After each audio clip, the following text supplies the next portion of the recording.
I'm now going to continue my video series on memory with the story of Jell-O, and you will find a hyperlink to this particular story in the description below.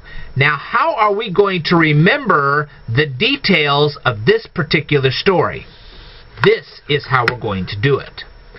A copper pot tried to invent Jell-O, but it was a patient pearl white carpenter who lived in a town called Leroy who succeeded with the invention.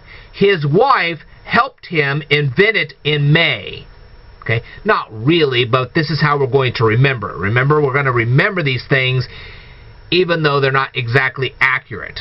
Okay, but this is going to help you remember the exact details of the story. So, even though his wife didn't help him invent Jell-O in May, it's the way you're going to remember her name, because that was her name. Okay?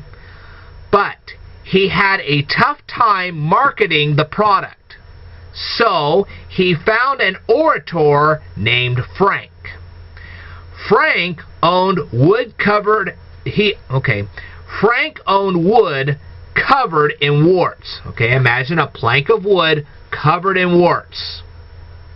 Got that picture? Okay. He created an egg which was covered in compost, which he claimed could kill lice. Frank needed a witness to his Jell-O purchase, so he hired a bishop named Everett.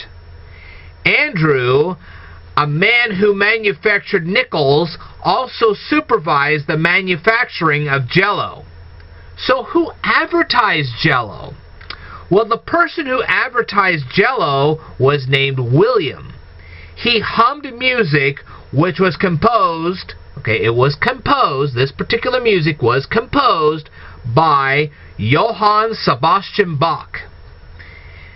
And the person who advertised Jell-O actually slipped Jell-O cookbooks under the doors of what he thought would be potential customers.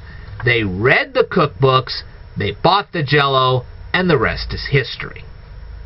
All right.